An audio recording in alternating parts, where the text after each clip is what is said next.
Monsieur le maire, Madame la députée, Mesdames et Messieurs, je suis extrêmement ravie de pouvoir participer à l'événement de ce soir pour souligner la Journée internationale des femmes. Ma première visite à titre de membre du cabinet tibétain coïncide avec cette journée très importante. Alors, lorsque l'on m'a invité à participer à cette soirée, j'ai cru que ce qui pourrait vous intéresser, c'est peut-être mes observations, mon récit personnel, mon expérience personnelle en tant que femme tibétaine. Vous savez, le rôle des femmes tibétaines a beaucoup évolué durant les dernières décennies.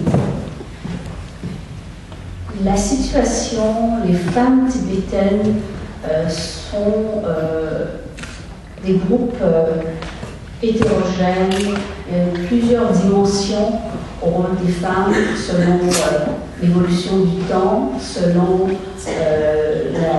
le lieu, que ce soit dans un lieu urbain versus rural, que ce soit la région géographique. Alors ce soir, j'ai pensé partager avec vous quelques-unes de mes pensées, de mes observations. Vous savez, au fil de l'histoire tibétaine, les femmes dont on entend parler, ce sont surtout les grandes pratiquantes dans le bouddhisme. On entend parler de certaines femmes, mais elles sont plus en arrière-plan. On entend parler de Senaka, la sœur de Soten Gampo. On entend parler de Juno, qui était une des épouses du King Gesar, qui est une épique tibétaine. Alors, aujourd'hui, j'ai pensé commencer avec la situation des femmes avant 59, qui est l'année où le Tibet a été envahi par la Chine. Vous savez, le Tibet a été un pays fermé à l'extérieur durant plusieurs siècles. Avant 59, le Tibet, que ce soit le Tibet oriental, occidental, le lieu d'enseignement était surtout les monastères. Et ceci dit, les hommes avaient accès aux monastères, alors le système d'éducation était le système monastique. Les femmes qui recevaient une éducation étaient surtout dans la région centrale du Tibet, particulièrement dans la capitale, Lhasa. C'était des femmes qui appartenaient à des familles aristocratiques, des familles commerçantes. Dans les régions à l'est du Tibet, dans les provinces traditionnelles de Khan et Amdo, les niveaux d'alphabétisme et d'éducation des femmes étaient beaucoup moins élevés. Et j'en ai une connaissance très personnelle parce que ma mère appartient à cette génération des femmes. Beaucoup de femmes qui ne viennent pas de Lhasa, qui n'appartenaient pas à une famille commerçante ou aristocratique, sont analphabètes. Alors ma mère, dans sa vie, a eu l'occasion d'aller à l'école seulement durant quelques mois. Ce n'était pas une discrimination, mais c'était la situation à l'époque où le système d'éducation, c'était le monastère. Avec l'exode, l'exil forcé des Tibétains suite à l'invasion chinoise, nous avons été plus de 100 000 Tibétains qui ont dû fuir en Inde principalement. Le rôle des femmes a beaucoup évolué. Et quand on parle du changement du statut, du rôle de la femme au sein de la communauté tibétaine, je dis souvent que ce n'était pas une révolution, mais une évolution qui s'est faite très naturellement et de façon organique par la force des circonstances.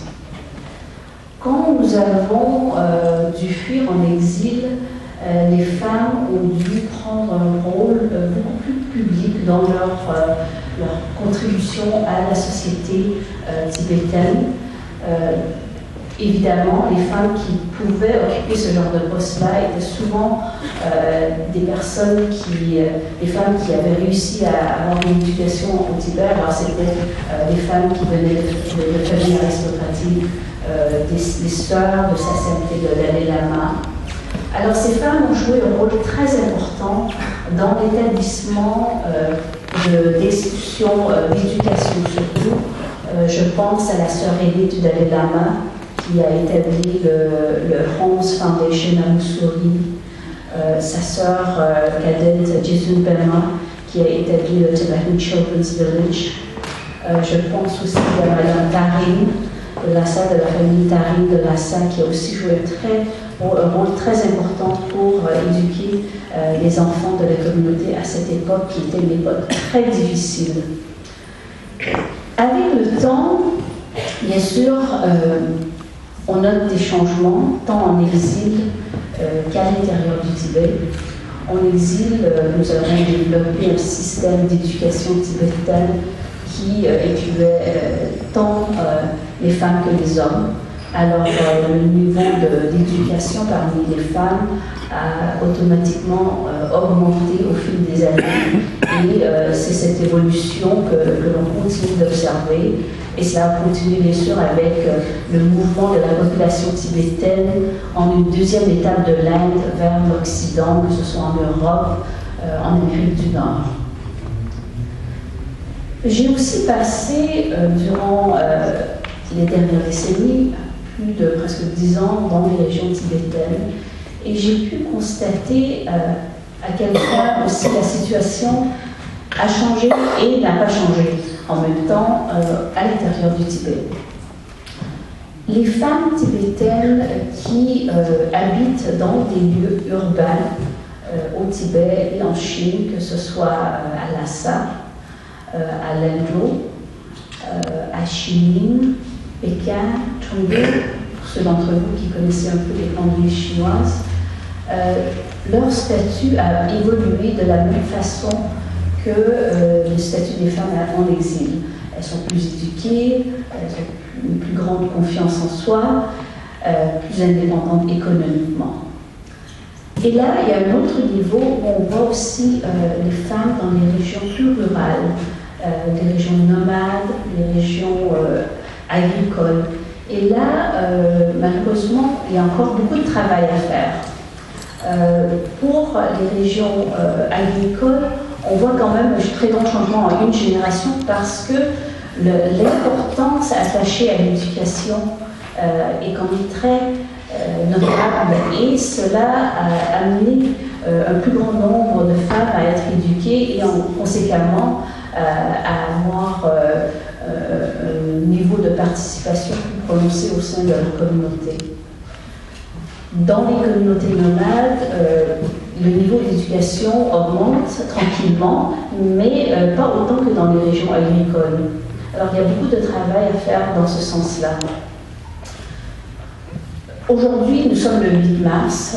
Vous savez tous, comme M. le maire l'a mentionné, que le 10 mars soulève le 54e anniversaire du soulèvement du peuple tibétain pour afficher leur opposition à l'occupation chinoise en 1959. Ce qui est très important de souligner aussi, c'est que le 12 mars, 2 jours par la suite, les femmes tibétaines à Lhasa se sont également soulevées pour afficher leur opposition à l'occupation. Tout ça pour dire que même si les femmes à l'époque, le niveau d'analphabétisme était quand même élevé, politiquement il y avait un engagement et cet engagement des femmes a persisté au fil des décennies. Et avec une nouvelle génération de femmes de plus en plus éduquées, on voit cet engagement se concrétiser de façon plus formelle, de façon plus visible. Lorsque nous sommes arrivés en exil, Sa Sainteté le Dalai Lama a tout de suite mis en œuvre sa vision d'une démocratisation de la société tibétaine. Et cette première étape était la formation, l'établissement de, à l'époque, maintenant on les réfère comme le Parlement tibétain en exil, mais à l'époque c'était l'Assemblée des députés. Et pour faciliter cette transition et l'inclusion des femmes, il y avait des sièges réservés pour les femmes. Maintenant, 50 ans plus tard, nous avons un Parlement avec 44 membres, dont 11 sont des femmes. Nous n'avons plus besoin d'avoir des sièges réservés. À l'époque, ce n'était pas tant parce que les femmes ne seraient pas élues, mais je crois qu'avec les femmes tibétaines, c'était surtout d'avoir confiance en eux-mêmes, de pouvoir assumer une position de leadership. Alors, au fil des années, la participation politique a beaucoup augmenté. Nous avons non seulement 11 membres du Parlement, l'âge varie de la vingtaine jusqu'à la cinquantaine, soixantaine, mais aussi dans l'exécutif de l'administration centrale tibétaine que je représente. Nous avons un cabinet formé de 6 membres avec Dr Sanghi qui est notre chef politique. Et parmi les 6 membres du cabinet, nous sommes 2 femmes, moi-même et Madame Donna Gary qui assume le département des affaires domestiques, on réfère comme le Home Department. Et ce qui est important de souligner, c'est que oui, nous sommes un tiers du cabinet, mais les 2 femmes ont les 2 plus grands départements, les 2 plus grands départements les plus difficiles aussi. Alors, ça dit beaucoup pour le statut des femmes au sein de la société tibétaine. Et aussi, pour souligner, en anglais, on dit le Rhodes Scholar. En français, comment on dit le Rhodes Scholar? De Oxford, qui est quand même une bourse d'études très prestigieuse. Et vous savez que nous avons eu 2 membres de la communauté tibétaine jusqu'à date qui se sont vus décerner ce prix très prestigieux, et ce sont 2 femmes. Alors, les femmes tibétaines, je crois qu'au fil du temps, vous savez, on n'a jamais eu à se battre pour nos droits parce que ça a toujours été comme le fait que nous avons notre place dans ce nouveau système démocratique qui a été instauré par le Dalai Lama. Il y a quelques jours, le gouvernement américain a aussi annoncé le prix de femme de courage qui sera remis à Eusel, qui est aussi une femme tibétaine très active qui habite à Pékin, dont nous sommes très fiers. Elle est blogueuse, elle est auteure, elle est poète, et c'est une femme très importante sur l'Internet pour communiquer avec tant la société civile chinoise que la société internationale. Alors encore là, c'est un autre symbole de l'engagement des femmes tibétaines sur le volet politique. Nous avons parlé aujourd'hui de la résistance. Alors, pour le volet politique, oui, il y a un engagement des femmes très actifs, très visibles, mais il y a aussi des enjeux très importants auxquels les femmes tibétaines doivent faire face au Tibet. Et un des enjeux que j'aimerais mentionner ce soir, c'est la stérilisation forcée des femmes tibétaines, qui est un sujet qui est difficile à démontrer, mais que l'on sait existe par des témoignages. Quand on dit stérilisation forcée, ce n'est pas nécessairement de forcer une femme à se faire stériliser en l'entraînant, en hurlant. Mais c'est la stérilisation forcée par des mesures d'intimidation. Vous savez, j'ai parlé à une femme qui a grandi au Tibet, qui voyage souvent au Tibet, et elle me disait que, vous savez, en Chine, avec le contrôle de la population, après, dans les villes urbaines, on n'a pas le droit d'avoir plus d'un enfant. En région rurales, c'est 2. Pour les minorités, dans certaines régions, je crois que c'est 3. Mais nous devons faire face à une situation où, dans des régions tibétaines, les femmes sont, par l'intimidation, par des menaces de sanctions économiques, elles se font stériliser, mais il y a aussi des femmes qui n'ont jamais eu d'enfants qui se font stériliser. Elles sont très jeunes, c'est des pressions par des équipes qui ont comme mandat de stériliser le plus de femmes possible. Souvent, elles ont des quotas à atteindre par année. Et ça, c'est une problématique dont on entend très peu parler parce que c'est difficile à prouver, d'avoir des preuves. Mais il faut en parler parce que ma cousine a vu des annonces sur la télévision où des jeunes femmes tibétaines, qui sont très jeunes, donnaient des témoignages disant « je me suis fait stériliser ». Et c'est très important de se faire stériliser.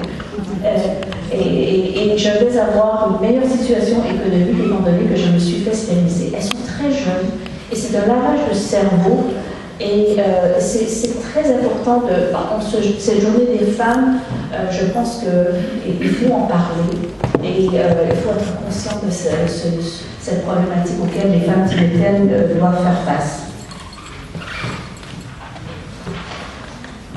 Je sais qu'il y a d'autres personnes qui vont prendre la parole ce soir, alors je vais leur céder la parole, mais il me fera plaisir de répondre à des questions par la suite, s'il y en a.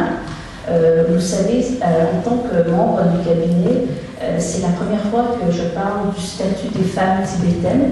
Alors, je suis intéressée à savoir qu'est-ce qui pique la curiosité des gens, qu'est-ce qu'ils veulent savoir de plus. Mais je peux vous dire qu'en tant que femme tibétaine, je suis très fière de la façon dont notre position dans la société tibétaine a évolué au fil des années. Par la force des circonstances politiques, vous savez, la société tibétaine a été propulsée d'une ère traditionnelle à une ère moderne sans avoir la possibilité d'avoir une période de transition comme beaucoup d'autres sociétés.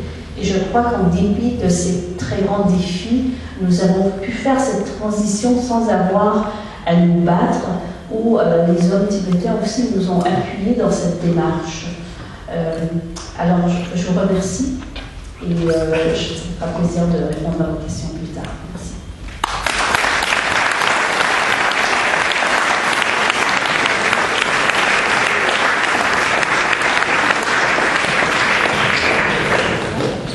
Merci.